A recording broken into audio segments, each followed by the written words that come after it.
오늘부터 로마서 말씀을 우리가 함께 읽어갑니다. 성경 가운데에서도 복음의 진수를 담고 있다 이렇게 말하는 성경이 바로 이 로마서입니다.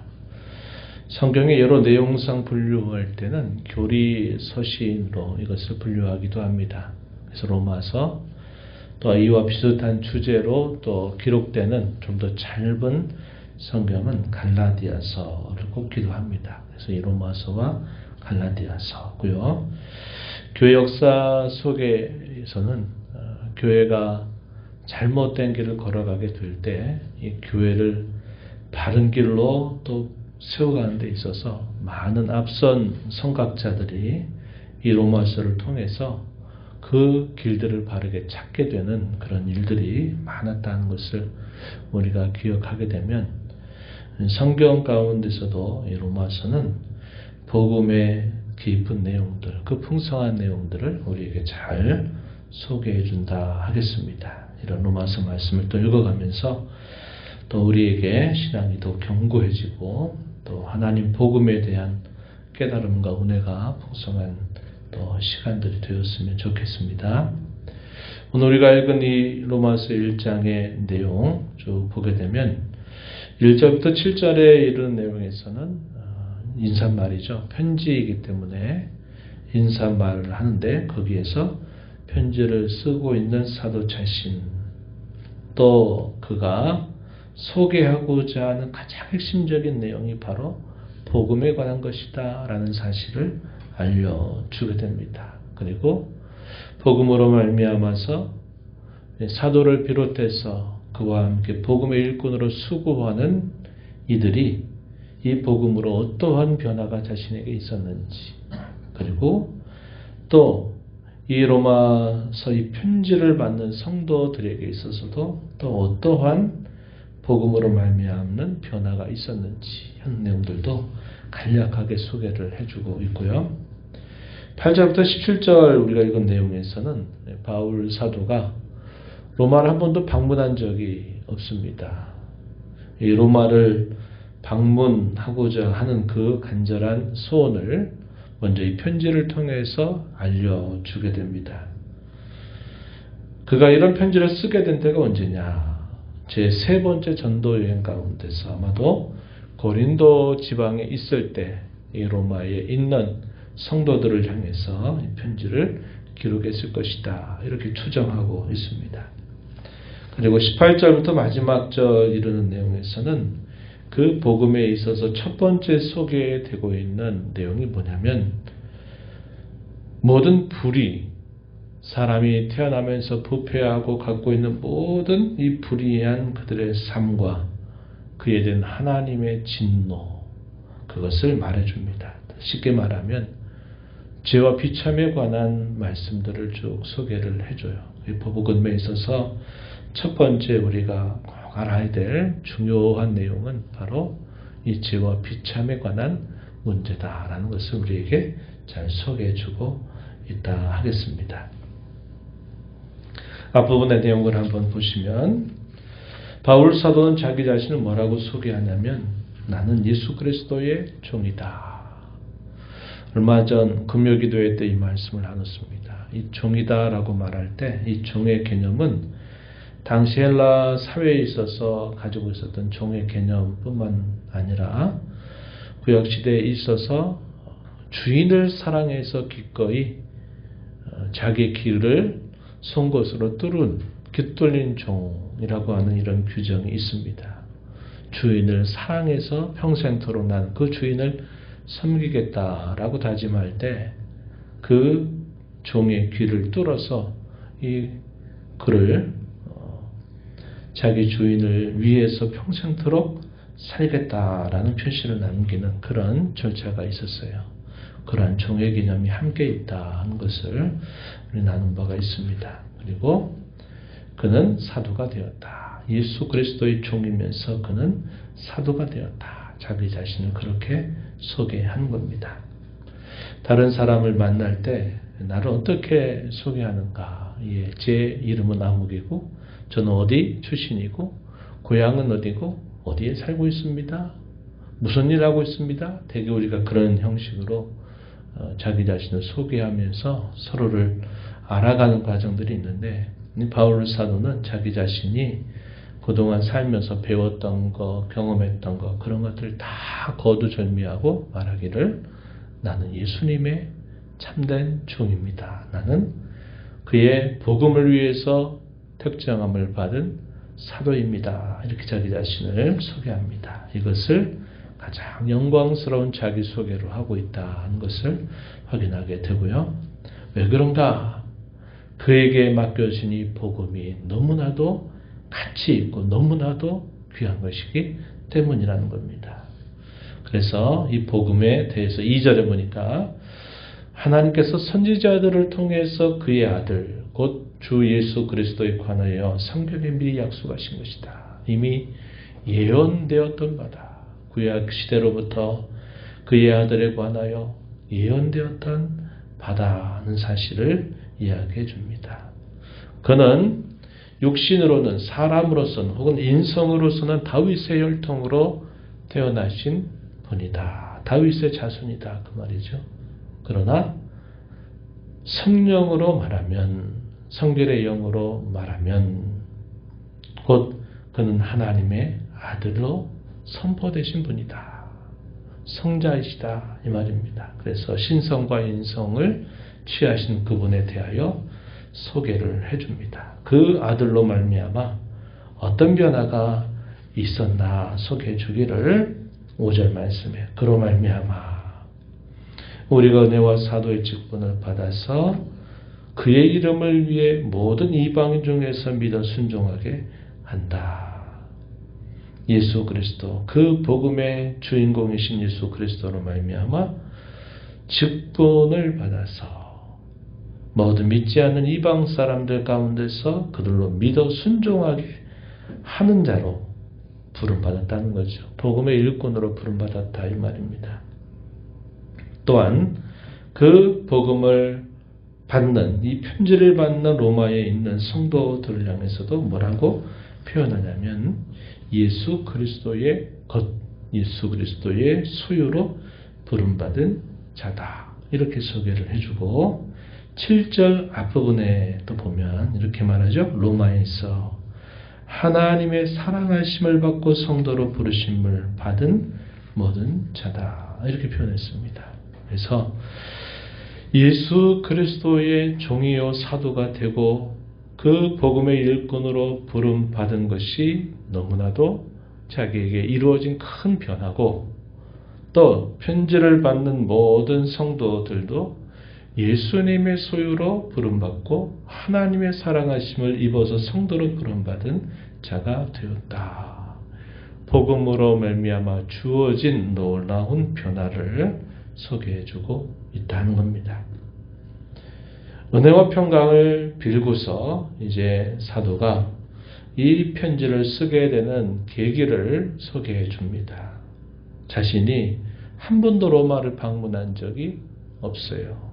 제국의 수도, 중심부였던 이 로마, 그 도시로 방문한 적이 없어서 자신도 방문하기를 간절하게 열망하고 있다는 사실을 알려줍니다. 방문한 목적에 관해서는 몇 가지로 정리해 볼 수 있어요. 11절 말씀에 보면은 너희를 더욱더 견고하게 하려 합니다. 이렇게 말해 줍니다. 신령한 은사를 나누어 주어 너희를 견고하게 하기 위해 나는 방문하고자 한다. 이렇게 말했습니다. 두 번째는 12절에 보니까 또 뭐라고 표현을 하냐면 피차 함께 가지고 있는 동일한 신앙으로 말미암아 서로 안위함을 얻기를 바라고 있다. 이렇게 말합니다. 13절 가면 또 방문의 목적으로 설명하는 것이 열매를 맺게 하려고, 신앙의 참된 열매를 맺게 하기 위해서 나는 로마를 방문하고자 한다. 이렇게 말해주고 있습니다. 이 로마, 소위 로마 교회, 로마에 있는 여러 성도들은 바울이 전한 복음을 통해서 교회가 성립된 게 아니었습니다. 이미 다른 그런 모든 일들로 인해서 이 로마에 있는 여러 신자들, 로마를 방문한 여러 사람들에 의해서 전파된 그 복음으로 인해서 이미 그곳에 교회가 세워져 있다는 소식을 들은 겁니다. 그래서 바울사는 한 번도 대면하지 못한 그들을 꼭 대면하기를 간절하게 바라는 그의 열망을 표현해주고 있어요. 그러면서 자기네가 이 방문할 때 가장 소개하고 싶은 것은 바로 이 복음에 관한 것임을 이야기해 줍니다. 너무 잘하는 구절이죠. 16절 17절 내가 복음을 부끄러워하지 아니한다. 왜냐? 이 복음은 모든 믿는 자에게는 누구든지 구원을 주시는 하나님의 능력이 나타나기 때문이다. 이렇게 말합니다. 17절에서는 복음에는 하나님의 의가 나타나서 믿음으로 믿음에 이르게 한다. 믿음을 통해서 하나님의 의로우심을 얻게 하는 그런 능력이 복음에 있음을 분명하게 말해주면서 나는 이 복음의 빚진 자다. 야만인이나 지혜자나 어리석은 자 모두에게 나는 이 복음의 빚진 자로서 나는 살고 있다 하는 사실을 말해주고 있습니다. 이하 18절부터 마지막 절 내용에서는 아까 말씀드린 것처럼 그리스도 바깥에서 살아가는 모든 인생들이 겪고 있는 죄와 비참의 문제를 쭉 이야기해 갑니다. 그 내용은 하나님을 알 만한 것들이 그들 가운데 분명히 있음에도 불구하고 이것은 하나님이 사람을 지으실 때 하나님을 알 만한 것들을 그들에게 심어두셨다는 겁니다. 그들이 전혀 모르는 게 아니라는 거예요. 하나님의 형상으로 지음받은 모든 사람은 본래적으로 하나님을 알 만한 지식을 어느 정도는 가지고 있어요. 비록 타락 가운데서 태어난 인생이라 할지라도 알고 있음에도 불구하고 하나님을 영화롭게도 하지 않고 하나님께 감사하지도 않고 오히려 그들의 생각이 허망하고 미련한 마음이 되어서 썩지 아니한 하나님의 영광을 새와 짐승과 같은 우상의 형상으로 하나님을 바꾸어 버리는 죄를 범했다. 이렇게 말합니다. 23절에 그렇게 말하고 하나님의 진리를 거짓된 것으로 바꾸어서 하나님보다도 피조물을 더 경배하고 섬기는 그들의 죄악상에 대해서 말해줍니다. 하나님을 그들의 마음에 두기를 싫어하는 그들의 부패한 본성에 대해서 또 말해줍니다. 이런 것들이 다 불의하다 하는 사실들을 고발하고요. 그런 모든 불의에 대하여 하나님은 그의 진노를 분명히 나타내신다 하는 것을 말해줍니다. 그 진노의 첫 번째 중요한 방식이 뭐냐면 내버려 둔다 이 말입니다. 방치한다는 거예요. 24절에 보면 그들을 그들의 마음의 정욕대로 더러움에 내버려 두셨다. 26절에 보면 그들의 부끄러운 욕심에 내버려 두셨다. 또 28절에 보면 그 상실한 마음대로 내버려 두셨다. 내버려 둔다라는 것이 하나님이 형벌을 시행하신 하나의 무서운 방편이 된다는 사실들을 말해주는 겁니다. 그랬더니 그 결과가 어떻게 나타났는가? 24절에 보면 그들의 몸을 서로 욕되게 한다. 여인과 남자들이 순리대로 자기들의 몸을 쓰는 것을 바꾸어서 영리로 쓴다. 우리 여기서 말하는 동성애들 이런 것들도 이러한 하나님을 그들 마음에 두기 싫어하는 일로 인해서 그들에게 나타나는 모습이다 하는 사실을 우리에게 알려주죠. 그들의 그릇 때문에 상당한 도움을 그들 자신이 받았다. 일종의 에이즈 같은 그런 어떤 성병이나 이런 문제들 그런 것들 우리가 생각할 수 있는 부분이 되겠죠. 그리고 그들이 악을 행하는 것들이 분명히 사형에 해당되는 것을 알면서도 그 자신들이 행할 뿐만 아니라 그런 일 행하는 사람들은 오히려 정당하다, 옳다라고 여기는 겁니다.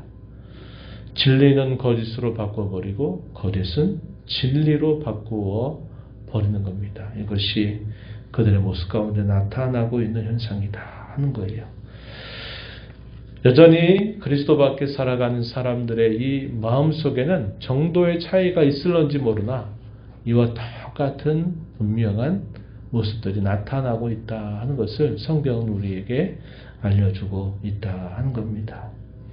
이런 모든 죄와 비참으로부터 하나님께서 복음의 주인공이신 예수 그리스도를 통해서 우리에게 찾아오셔서 우리를 새롭게 신분을 바꾸시고 우리의 삶을 바꿔주신 그 은혜를 우리는 오늘도 그 은혜를 알면서 그 은혜를 받은 자로 살아가고 있다는 것을 알 수 있게 되는 것입니다. 바울 사도 자신은 하나님의 은혜와 택하심을 따라서 그리스도의 종이 된 것, 그분의 사도가 된 것을 너무도 자랑스럽고 기뻐하게 생각하면서 그의 복음을 자랑하는 삶을 살아갑니다. 반대로 모든 경건치 않음과 불의는 싫어하고 혐오하는 삶을 살아가고 있는 겁니다.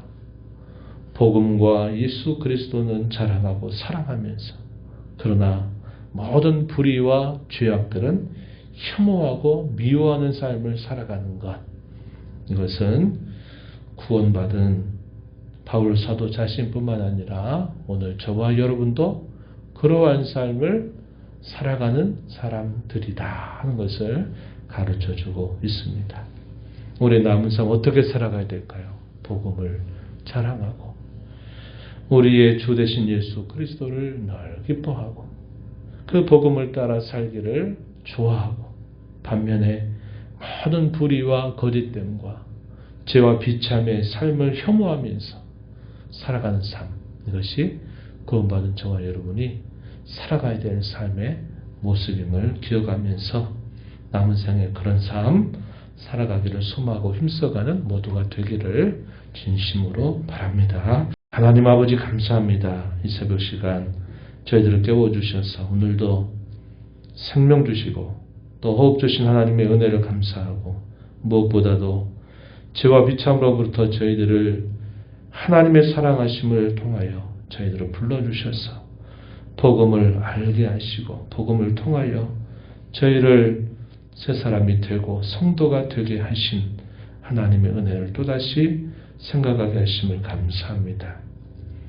모든 불의와 모든 경건치 않음에 대해서는 혐오하는 삶 살게 하시고 주의 복음에 대해서는 참 기뻐하고 감사하고 늘 즐거워하고 자랑하는 삶을 살아가는 저희 모두가 되게 주옵소서. 은혜의 보호자 앞에 나와 아버지 은혜를 구하는 모든 심령들의 간구를 들어 주시고 응답해 주시기를 바라며 예수님 이름으로 기도하옵나이다. 아멘.